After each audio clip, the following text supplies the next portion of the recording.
మిత్రులు, సేబ్రష్లు అందరూ ఎలా ఉన్నారు? అందరూ బాగుంటారని కోరుకుంటున్నాను.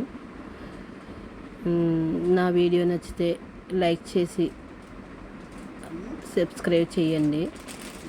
ఈ టెంపుల్ వచ్చి పూరి ఒరిస్సా రాష్ట్రంలో ఉంటుంది.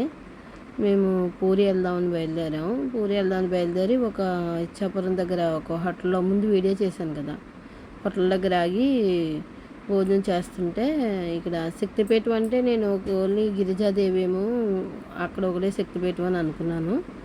తర్వాత వాళ్ళు చెప్పారు ఇక్కడ దగ్గరలో బరంపురం దగ్గరలో తారాదేవి తారాతారిణి టెంపుల్ ఉంది, బరంపురం దగ్గరలో వెళ్ళడానికి దారంటే గూగుల్ మ్యాప్ పెట్టుకుని వెళ్ళండి, మీకు తెలుస్తుంది అనేసి అన్నారు. సరే అని చెప్పేసి మేము బయలుదేరామన్నమాట. గతంలో అయితే కొండపైకి కార్లు వచ్చేసేవి. ఇప్పుడైతే ఏం చేస్తున్నారంటే బస్సు వాళ్ళే ప్రభుత్వమే ఇంకా బస్సులు పెట్టి తీసుకురావడం వాళ్ళే చేస్తున్నారు.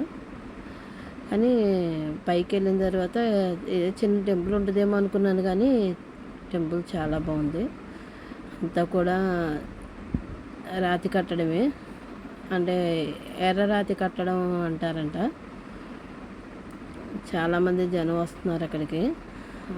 అంటే అమ్మవారు కొంతమంది ఏమో శక్తిపీఠం 18 శక్తిపీఠాలు అంటున్నారు, కొంతమంది 54 అంటున్నారు, కొద్దిమంది అయితే ఇదేమో దశమహావిద్యల్లో ఒకటి అనేసేమో కొద్దిమంది అన్నారు. మరి తారాదేవి దశమహావిద్యల్లో కూడా ఉంది. అమ్మవారు చాలా శక్తివంతుది. అమ్మవారికి ఇక్కడ వచ్చి అంటే పబ్లిక్గా పెట్టరు, కానీ అమ్మవారికి వచ్చి చేపలంటే చాలా ఇష్టం అంట అని చెప్పారు. చూడండి అమ్మవారు అంతా ఇక్కడ దశమహావిద్యలే అన్నీ ఉన్నాయి. అంటే శక్తిపీఠాలకు సంబంధించినవి 18 శక్తిపీఠాలకు సంబంధించినవి కాకుండా దశమహావిద్యలో 10 ఉంటాయి కాబట్టి ఆ 10 దశమహావిద్యల్లో ఈ అమ్మవారు వచ్చి తారాదేవి అన్నమాట. తారా, బగలాముఖి, ప్రత్యంగిర, మాతంగి, చిన్నమస్త అలా అని 10 దేవతల పేర్లు ఉంటాయి. ఇవన్నీ కూడా పూజించాలంటే చాలా విధి విధానాలు చాలా అన్నీ పాటించవలసి వస్తుంది. అమ్మవార్లు చాలా పవర్ఫుల్ అని చెప్తుంటారు. సాధారణంగా మనం ఎవరైనా సరే ఏదన్నా చేస్తున్నామంటే మన అమ్మవారిని పూజిస్తున్నప్పుడు దుర్గాదేవి ఉందంటే అమ్మవారు కొంచెం తొందరగా పూజించేది, కొంచెం చిన్న తప్పు జరిగినా ఏం జరిగినా ఆవిడ కొంచెం నా పిల్లలే కదా అని కొద్దిగా ఆలోచించి ఇది చేస్తుంది అమ్మవారు.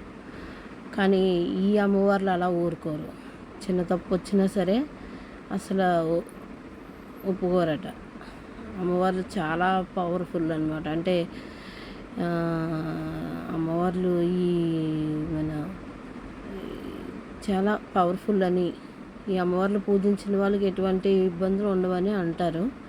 అవి చాలా విధి విధానాలు చాలా జాగ్రత్తగా చెయ్యాలి, ప్రతిదీ కూడా అన్నీ పాటించాలని అంటారు. మనం ఈ మధ్యకాలంలోనే మొన్న అమ్మవారి కొన్ని పూజలు జరిగాయి. చూడండి ఇక్కడ ప్రతి అమ్మవారిని కూడా క్లారిటీగా చెక్కారు, చాలా బాగుంది. అక్కడైతే చూసే కొద్ది చాలాసేపు ఉన్నాం మేము అయితే కొండపైన. అందరూ కూడా తెలుగు వాళ్ళు చాలామంది వచ్చారు బస్సుల మీద వాటి మీద అని. అంటే ఈ యాత్ర వచ్చేవాళ్ళు చాలామంది ఇప్పుడు మనం ఎక్కువ గూగుల్లో చూసి యూట్యూబ్లోనే ప్రతి గుడిని కూడా, చిన్న గుడిని కూడా ప్రతి ఒక్కరూ తీసి అందరికీ పలానా చోట పలానా టెంపుల్ ఉంది, ఈ టెంపుల్కి వెళ్తే బాగుంటుందని చెప్తున్నారు కదా. అలాగే నేను కూడా వెళ్ళి చూడండి ఇక్కడ ఈ శిల్ప సౌందర్యం కూడా చాలా, అంటే అన్ని దేవతల్ని కూడా చెక్కారు ఇక్కడ చాలా వరకు. అంటే ఎక్కువ ఈ అమ్మవార్లని ఎక్కువ దశమహావిద్యలో ఉన్న అమ్మవార్లే ఎక్కువ ఈ టెంపుల్లో నాకు కనిపించాయి. ఇక్కడ కోతులు అయితే మామూలుగా ఉండవు, చాలా కోతులు ఉంటాయి. మనుషులు చీరలు పట్టుకు లాగేస్తాయి, ఏమి మనం పట్టుకెళ్ళినా టప్పని లాగేసుకుంటుంటాయి అవన్నీ కూడా. ఇప్పుడు టెంపుల్ నీట్గా క్లీన్గా బాగానే ఉంచారు. ఈ కోతులు మరి అన్నీ లాగేసి ఇది చేయడం వల్ల ఒక ఆవిడదైతే చీర పట్టుకుని లాగేసింది. ఆవిడ కొబ్బరి చెప్ప చేతిలో ఉందని చెప్పి అక్కడ అందరూ చూడండి ఇక్కడ అంతా కూడా బయట. నేను అసలు ఆ టెంపుల్కి వెళ్తానని అసలు అనుకోలేదు. ఎందుకంటే నేను పూరి మేము అక్కడ గిరిజాదేవిని ఇంకా కొన్ని టెంపుల్స్ ఉన్నాయి చూద్దాం అంటున్నాను. కానీ ఒరిస్సా రాష్ట్రంలోనే చాలా టెంపుల్స్ ఉన్నాయంట. మనం ఇప్పుడు ఈ మధ్యకాలంలో అంతా యూట్యూబ్లో ఇప్పుడు వీడియో నేను ఎలా చేస్తున్నానో అందరూ కూడా తీసి పెడుతున్నారు కాబట్టి కంపల్సరీ పూరి జగన్నాథ్ దర్శనానికి వెళ్ళేటప్పుడు ఇవన్నీ చూసుకుని వెళ్ళొచ్చు. చాలా టెంపుల్స్ ఉన్నాయంట అక్కడ. ప్రతి టెంపుల్ కూడా ఇలానే ఈ టైప్లోనే ఉంటాయి అన్నీ కూడా. అక్కడ నేను చూసిన మట్టుకైతే టెంపుల్స్ అన్నీ కూడా ఈ రకంగానే ఉన్నాయి. అక్కడ మేము వెళ్ళిన తర్వాత అవన్నీ కూడా లోపల అంటే ఫోన్ ఎలా చేయలేదు, లోపలికి అంతవరకునే తీయడానికి అవకాశం కుదిరింది నాకు. అక్కడ ఏంటంటే గర్భగుడిలో మరీ మనం డబ్బులు ఇస్తేనే లోపల పంపిస్తారు.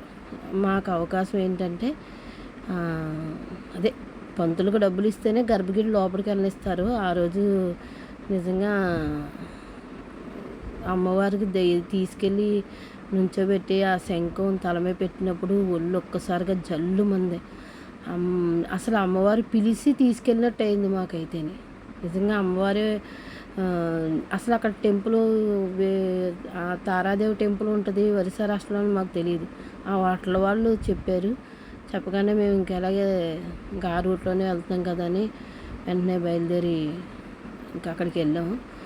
ఒళ్ళు అయితే ఒక్కసారిగా అమ్మవారు వచ్చిందా అని అనిపించింది. అంత ఫీలింగ్ కలిగింది. ఆ పైన కొండపైన చాలా చల్లగా గాలి వేస్తుంది. ఆ చుట్టూ మనం బాగా ఎత్తులో ఉంటామో కింద అంతా కూడా బాగా గ్రీన్గా కనిపిస్తుంది. చాలా బాగుంటుంది. గాలి మట్టుగా అక్కడ వెళ్ళే ఉంటుందిలే. అంతా ఉండాలనిపించింది. కానీ ఇంకా టెంపుల్స్ ఉన్నాయి చూడాలి అని చెప్పి ఒక గంట 2 గంటలు అలాగా అటు ఇటు తిరిగాం. ఈ లోగలో కోతులు ఉన్నాయి కదా, వాటికి కొంచెం మేత అది వేసి చాలా బాగుంది. పూరి వెళ్ళేవాళ్ళు తప్పకుండా ఈ తారాదేవి టెంపుల్కి అంటే తారా తరిణి ఇద్దరు అక్క చెల్లెళ్ళు అమ్మవార్లు. మామూలుగా చరిత్ర అయితే మనకి 18 శక్తిపీఠాల్లో ఒక శక్తిపీఠం అంటారు. అమ్మవారి వక్షజలం పడింది ఇక్కడ. అమ్మవారి శక్తిపీఠాల్లో ఒక పీఠం తారాతరిణి అమ్మవారు. ఇక్కడ అమ్మవార్లు ఇద్దరు కూడా అక్క చెల్లి అని చెప్తారు. మనకి అక్కడ ఆ ఒడియా కట రాదు కదా మనకి, వాళ్ళు ఏం చెప్తారు అనేది మనకు సరిగ్గా నాకైతే ఏదైనా హిందీ కొద్దిగా అర్థమవుతుంది అంతే. కానీ ప్రతి ఒక్కరూ చూడవలసిన టెంపుల్స్ చాలా బాగున్నాయి. కానీ ఏంటంటే డబ్బులు మట్టుకు బాగా మన దగ్గర ఇది చేస్తారు, అది ఇది అని చెప్పి. ఎందుకంటే మనకి భగవంతుడి మీద ఎక్కువ భక్తి ఎక్కువ కదా, అక్కడ మటుకు డబ్బులు మటుకు కొంచెం జాగ్రత్తగా చూసుకుని వెళ్ళాలి. అంతా డబ్బుతోటే పని. గుడి అయితే మటుకు చాలా బాగుంటుంది. అమ్మవారు కూడా చాలా బాగుంటుంది లోపల. అమ్మవారు మనకి అమ్మవారిని చూడవలసిన అమ్మవార్లు అక్కడ మొత్తం అమ్మవారు నిలబడి ఉన్న అమ్మవారు ఒకరైతే 4 అమ్మవార్లు కింద ఉంటారు. చాలా బాగుంటుంది. తప్పకుండా వెళ్ళి చూసిరండి ఫ్రెండ్స్. తప్పకుండా వెళ్ళండి. యాత్ర వెళ్ళేటప్పుడు అదే పూరి వెళ్ళాలనుకుని ప్రతి ఒక్కరు వరుస వెళ్ళినప్పుడు కంపల్సరీ అక్కడ చాలా దేవాలయాలు ఉన్నాయి. నేను కొన్ని మిస్ అయ్యాను ఇంకాని. ఇదంతా చరిత్ర అక్కడ అమ్మవారు ఎలా వచ్చింది ఏంటి అని అంతాని అందరూ వెళ్ళి చూసి వస్తారని. నా వీడియో నచ్చితే ఒక లైక్ చేసి సబ్స్క్రైబ్ చేయండి. ప్రతి ఒక్కరికి కూడా మనం వెళ్ళిందే కాదు, ప్రతి ఒక్కరు కూడా చూడాలి అని నా కోరిక. జై విశ్వరూపిణి ఛానల్.